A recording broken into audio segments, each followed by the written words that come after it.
Hello दोस्तों, स्वागत है आपका हमारे यूट्यूब चैनल याहू बाबा पे। ये हमारा माई सीक्वल कोर्स से रिलेटेड 29 ट्यूटोरियल है और इस कोर्स में आप माई सीक्वल के अर्थमेटिक फंक्शन सीखने वाले हैं। यहाँ पर देखिए, यहाँ पर हमारे पास एक लिस्ट है अर्थमेटिक फंक्शंस की जो हमारे को माई सीक्वल के अंदर मिलते हैं। इसमें से जो आपको लेफ्ट साइड में दिख रहे हैं ये हम इस वीडियो में कवर करने वाले हैं, और जो आपको इधर राइट साइड में दिख रहे हैं रेड कलर में, इस पर मैं कोई वीडियो नहीं बनाने वाला क्योंकि ये बेसिकली कोर मैथमेटिक फंक्शंस हैं और इस तरह के वेब डेवलपमेंट में कहीं यूज नहीं होते हैं। आपने शायद 9th या 10th क्लास में स्कूल में ये फंक्शंस किए भी होंगे, तो आप इसको अपने आप भी अप्लाई करके देख सकते हैं। तो ये शुरू करते हैं अपने पहले ये वाले फंक्शन से और इनका मतलब समझते हैं। यहाँ देखिए, यहाँ पर हमारे पास सबसे पहला फंक्शन है एबीएस। एबीएस मतलब एब्सोल्यूट वैल्यू। यहाँ देखिए, अगर हमारे पास एक नेगेटिव वैल्यू है और एक एब्सोल्यूट वैल्यू, अगर हम इस तरह की कोई भी वैल्यू, चाहे बेशक नेगेटिव हो चाहे पॉजिटिव, एबीएस फंक्शन के अंदर अगर हम ये पास करेंगे तो ये हमारे को सिर्फ एक ही वैल्यू देगा, मतलब कि पॉजिटिव वैल्यू। बेसिकली एबीएस जो फंक्शन काम करता है, ये कोई भी उसके अंदर साइंस आ रहे होते हैं, चाहे नेगेटिव आ रहा है चाहे पॉजिटिव, उन दोनों को हटा के सिंपल वैल्यू दिखा देता है।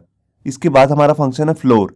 यहाँ देखिए, हमारे पास दो तरीके की वैल्यू है, एक है 4.3, एक है 4.8। तो फ्लोर बेसिकली करता है कि फ्लोर का अगर आप इंग्लिश मीनिंग देखेंगे तो उसका मतलब होता है जमीन, मतलब कि नीचे वाला हिस्सा। तो ये हमारे को निचली वैल्यू देगा, नीचे वाली वैल्यू। तो दोनों के केस में हमारे को वैल्यू मिलेगी, वो मिलेगी 4। और इसी की तरह हमारे पास एक दूसरा फंक्शन है सेल। सेल मतलब छत। अगर हम इसमें इस तरह की दो वैल्यू डालते हैं 4.3 और 4.8, तो दोनों में ही हमारे को एक ही सिंगल वैल्यू मिलेगी, 5 वैल्यू, मतलब कि ऊपर वाली वैल्यू। और इसके बाद हमारा फंक्शन है राउंड। राउंड बेसिकली हमारे को एक राउंडेड वैल्यू देता है। देखिए, हमारे पास जैसे यहाँ दो तरीके की वैल्यू है, एक है 4.3 और एक है 4.8। तो 0.5 से नीचे वाली जो वैल्यू होगी उसके लिए हमारे को ये फ्लोर वैल्यू रिटर्न करेगा, और 0.5 से वैल्यू जो ऊपर होगी उसके लिए हमारे को ये सेल वैल्यू रिटर्न करेगा, कुछ इस तरीके से।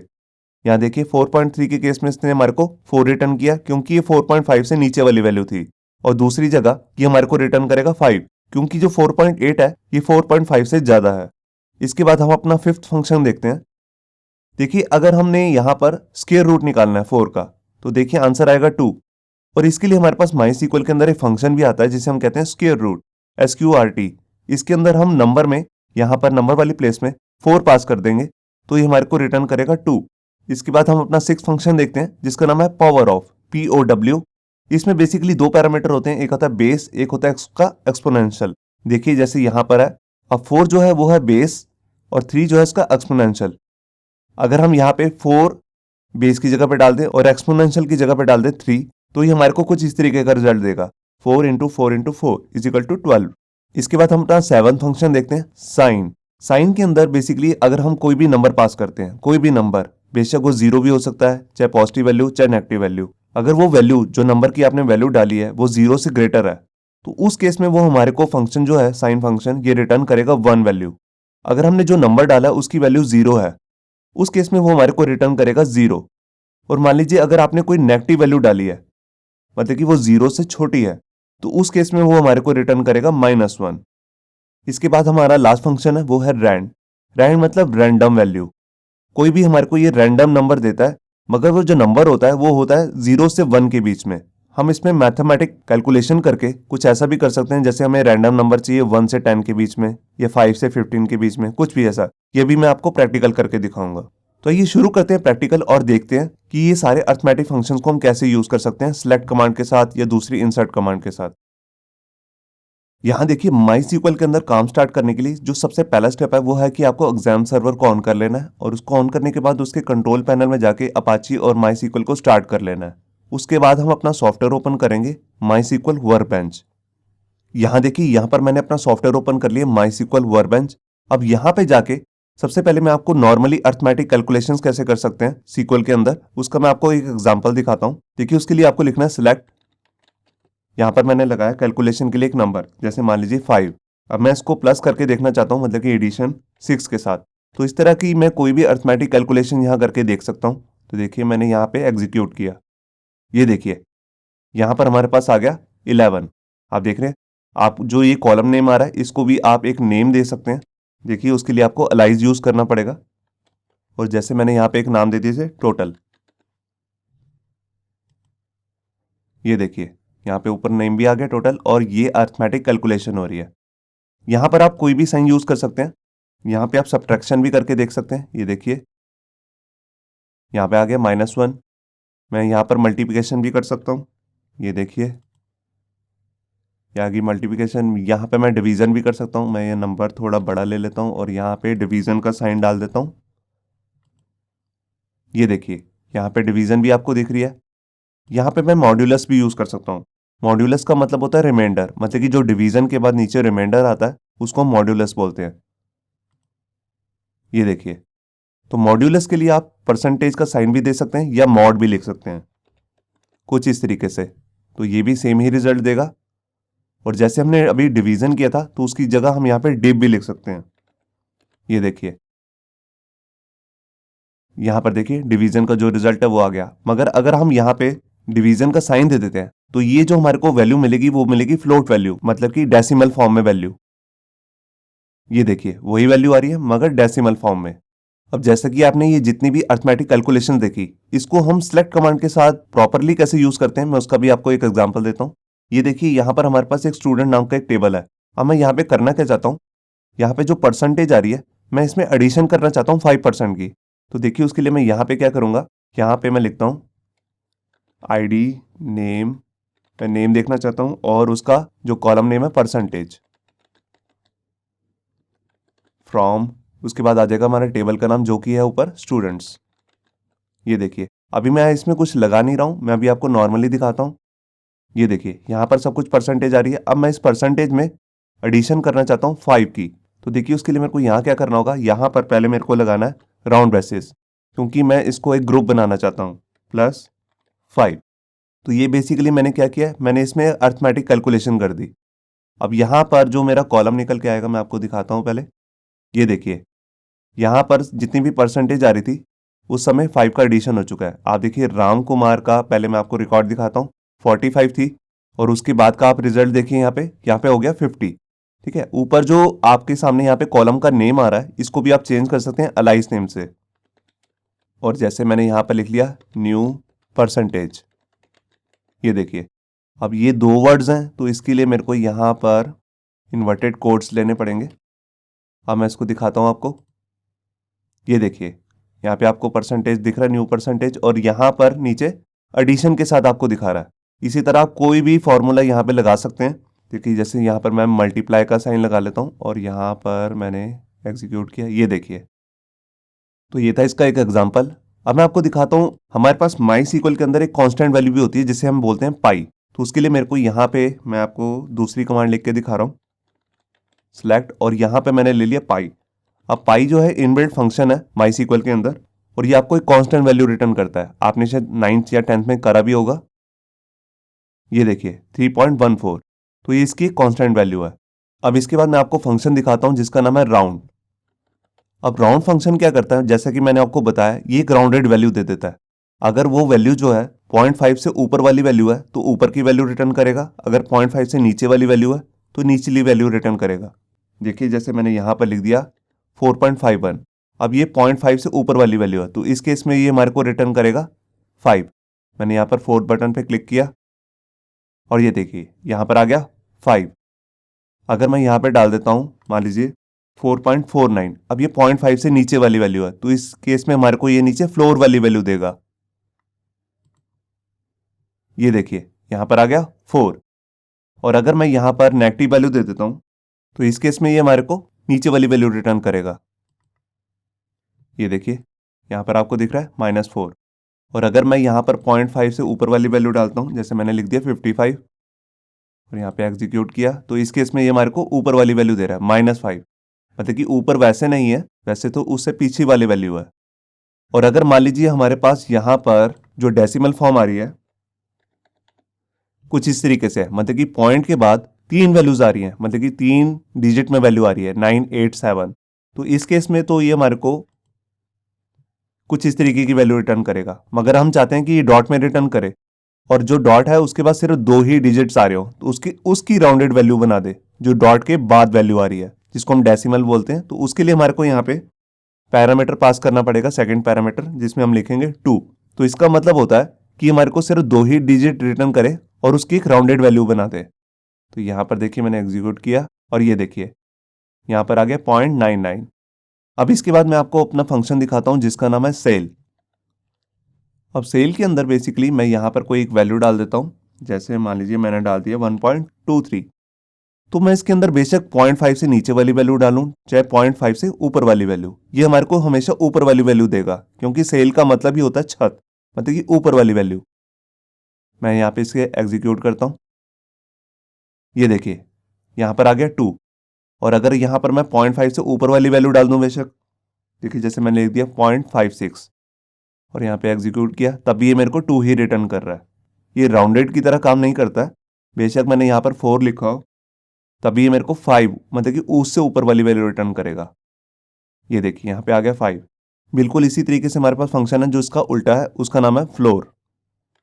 अब फ्लोर हमारे को हमेशा नीचे वाली वैल्यू देगा, बेशक वो वैल्यू जो अंदर हम डाल रहे हैं वो 0.5 से ऊपर वाली वैल्यू हो चाहे 0.5 से नीचे वाली वैल्यू। ये देखिए यहाँ पे आ गया 4। अगर मैं यहाँ पर 40 डाल दूं तभी ये मेरे को नीचे वाली वैल्यू रिटर्न करेगा 4। अब इसके बाद हम अपना फंक्शन देखते हैं जिसका नाम है पावर ऑफ, जिसको हम पावर भी बोलते हैं। तो इसके लिए हमें लिखना है POW। अब इसके अंदर बेसिकली 2 पैरामीटर आते हैं। देखिए जैसे मैंने पहले लिख दिया 2, 2। अब इसका मतलब है 2 × 2। ये देखिए यहाँ पे आ गया 4। अगर मैं यहाँ पर लगा देता हूँ 3, तो 3 क्या इसकी पावर है, जिसको हम एक्सपोनेंशियल भी बोलते हैं। तो इस केस में यह 2 को 3 पर मल्टीप्लाई करेगा। ये देखिए यहाँ पर आ गया 8। पहले 2 2 जा 4, फिर 4 2 जा 8। और अगर मैंने यहाँ पे पास कर दिया 4, ये देखिए, तो इस केस में ये मेरे को रिटर्न करेगा 4 × 4 × 4। यहाँ देखिए मैंने एग्जीक्यूट किया और ये देखिए यहाँ आ गया 64। 4 4 जा 16 और 16 4 जा 64। अब इसके बाद हम अपना फंक्शन यूज करते हैं जिसका नाम है स्क्वायर रूट। तो उसके लिए मेरे को लिखना है SQRT, और यहाँ पर जिसका स्क्वायर रूट निकालना है, देखिए जैसे मैंने यहाँ पर लिख दिया 16, तो मैं अब 16 का स्क्वायर रूट निकालना चाहता हूँ। तो यहाँ पे मैंने एग्जीक्यूट किया और ये देखिए यहाँ पर आ गया 4। और अगर मैं 4 का निकालूंगा स्क्वायर रूट तो देखिए यहाँ पर आ गया 2। और अगर मैं यहाँ पर मान लीजिए 5 का स्क्वायर रूट निकालता हूँ तो यहाँ पे एग्जीक्यूट किया और ये देखिए यहाँ पर मेरे पास डेसिमल फॉर्म में एक वैल्यू आ गई। और अगर मैं इसी का राउंडेड वैल्यू निकालना चाहता हूँ तो इस फंक्शन को मैं पास कर दूंगा राउंड फंक्शन के अंदर। तो देखिए यहाँ पर मेरे को लिखना है राउंड। ये देखिए अब मैंने एग्जीक्यूट किया इस कमांड को और ये देखिए अब हमारे पास जो डेसिमल फॉर्म में वैल्यू आ रही थी उसकी राउंडेड वैल्यू आ चुकी है यहाँ पे। तो इस तरह हम एक फंक्शन को दूसरे फंक्शन के अंदर भी यूज कर सकते हैं। अब इसके बाद हम अपना नेक्स्ट फंक्शन देखते हैं जिसका नाम है रैंडम फंक्शन। तो उसके लिए मेरे को यहाँ पे लिखना है RAND। ये देखिए जो रैंडम फंक्शन होता है ये बेसिकली हमारे को एक वैल्यू रिटर्न करता है जो 0 से 1 के बीच में होती है, कुछ इस तरीके से। यहाँ देखिए आ गया 0.24। जितनी बार मैं एग्जीक्यूट करूंगा कमांड को उतनी बार एक नई वैल्यू आएगी। ये देखिए सेकेंड टाइम अब आ गया 0.60 और ये देखिए अब वैल्यू फिर चेंज होगी। और अगर मैं चाहता हूं कि ये रैंडम वैल्यू हमारे को 1 से 100 के बीच में मिले तो मैं कुछ इस तरीके का फॉर्मूला लगा सकता हूं। ये देखिए अब जब मैं इस कमांड को एग्जीक्यूट करूंगा तो ये हर बार मेरे को एक नई वैल्यू रिटर्न करेगी 1 से 100 के बीच में। अब आया देखो 59.51। मैंने फिर एग्जीक्यूट किया और ये देखिए अगर आपको ये डेसिमल फॉर्म में नहीं चाहिए तो इस फंक्शन को आप राउंड फंक्शन के अंदर भी यूज कर सकते हैं। तो देखिए उसके लिए मैं लिखता हूं राउंड। ये देखिए अब मेरे को ये राउंडेड वैल्यू देगा। ये देखिए अब आ गया 3, अब आ गया 50। मैंने एक बार और क्लिक किया तो आ गया 38। आप देख रहे हैं अब हमारे को राउंडेड वैल्यू मिल रही है और वो भी किस में, 1 से 100 के बीच में। और अगर मैं चाहता हूं जैसे मान लीजिए 7 और 12 के बीच में मेरे को कोई भी एक नंबर हो, 2 नंबर उनके बीच में कोई राउंडेड वैल्यू चाहिए, तो उसके लिए देखिए मैं यहां पर लिख लेता हूं जैसे 7 क्या मतलब 7 से लेकर कहां तक चाहिए मेरे को, 12 तक। तो उसके लिए मेरे को यहां पर राउंड वेट से स्टार्ट करनी है और यहां पर मैं 100 की जगह पे लिख दूंगा 6, मतलब कि 7 + 6 कितने होते हैं 12। तो 7 से स्टार्ट करें और 6 तक, और इस फंक्शन को मेरे को डाल देना एक फ्लोर फंक्शन के अंदर। और मैंने इसको यहाँ पे क्लोज भी कर देना है। यहाँ पे देखिए मैंने इसको फ्लोर फंक्शन को क्लोज कर दिया। अब ये एक फंक्शन बन गया मेरा। मैंने इसको एग्जीक्यूट किया और ये देखिए अब वैल्यू आ गई 9। मैं जितनी बार रिफ्रेश करूंगा उतनी बार मेरे को 7 से 12 के बीच में ही वैल्यू मिलेगी। ये देखिए आ गया 12, ये देखिए अब आ गया 10 और अब आ गया 8। और यही वैल्यू अगर मेरे को 1 से 5 के बीच में चाहिए तो यहाँ पर 7 की जगह मैं डाल दूंगा 1 और 6 की जगह पे डाल दूंगा 5। ये देखिए कुछ इस तरीके से। अब मैं एग्जीक्यूट करूंगा जब इस कमांड को तो हर बार मेरे को 1 से 5 के बीच में ही वैल्यू रिटर्न होएगी। ये देखिए 4, 2, फिर से 4। मैं इसी रैंडम फंक्शन को ऊपर वाली स्टेटमेंट के अंदर भी यूज़ करके दिखाता हूँ। तो देखिए यहाँ पर मेरे को 3 कॉलम्स देखने हैं, ID, नेम और परसेंटेज। और इसके बाद मैंने यहाँ पे यूज़ कर लिया अपना फंक्शन 4th कॉलम के लिए रैंड। अब मैंने इस कमांड को एग्जीक्यूट किया, 4th बटन पे क्लिक किया और ये देखिए यहाँ पर मेरे को एक रैंडम वैल्यू मिल रही है। मैं जितनी बार क्लिक करूँगा तो यहाँ पर रैंडम वैल्यूज चेंज होती रहेंगी। मैं ऐसे ही कोई भी फॉर्मूला यहाँ पर यूज़ भी कर सकता हूँ। और इसी रैंडम फंक्शन का जो बहुत ज़्यादा यूज़ होता है, मैं उसका यूज़ करके दिखाता हूँ कि कहाँ होता है। हम इसे ऐसे यूज़ कम करते हैं बेसिकली। हम जैसे यहाँ 3 कॉलम देखना चाह रहे हैं। अब यहाँ पे आप देखिए जितने भी यहाँ पे रिकॉर्ड्स आ रहे हैं वो सारे एक ऑर्डर में आ रहे हैं, 1 2 3 4 7। अब मैं इसको रैंडमली देखना चाहता हूँ तो उसके लिए यहाँ पर मैं यूज़ करूँगा ऑर्डर बाय और यहाँ पे मैं डाल दूंगा अपना रैंड फंक्शन। अब जितने भी मेरे पास रिकॉर्ड आएंगे वो रैंडमली आएंगे। ये देखिए यहाँ देखिए पहले आ गया 4, फिर 2, फिर 3। अब मैं दोबारा से एग्जीक्यूट करता हूँ और ये देखिए अब आ गया 1 3 6। तो इस तरह अगर आप डाटाबेस की वैल्यू को जो आप सिलेक्ट करके ला रहे हैं उसको आप रैंडमली दिखाना चाहते हैं ऊपर नीचे करके, तो यहाँ पर हमारा बहुत ज़्यादा यूज़ होता है ऑर्डर बाय के साथ रैंड फंक्शन।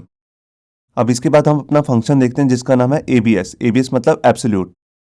तो यहाँ पर मैं लिखूंगा, अब एबीएस फंक्शन के अंदर मैं कैसी भी वैल्यू डालूं, बेशक वो नेगेटिव वैल्यू चाहे पॉजिटिव, वो मेरे को एब्सोल्यूट वैल्यू ही देगा हमेशा, मतलब कि बिना साइंस के। देखिए जैसे मैंने यहाँ पे लिख दिया 56, मैंने यहाँ पे एग्जीक्यूट किया और ये देखिए इसने मेरे को 56 ही वैल्यू रिटर्न करी। अगर यहाँ पर मैं 0.25 भी डाल दूँ तब भी ये मेरे को एब्सोल्यूट वैल्यू ही देगा बिना साइन के। आप देख रहे हैं यहाँ पर। और अगर मैं ये साइन हटा भी दूँ और ये देखिए, तो भी इसका मतलब होता है एब्सोल्यूट वैल्यू। अब इसके बाद हम अपना लास्ट फंक्शन करते हैं जिसका नाम है साइन।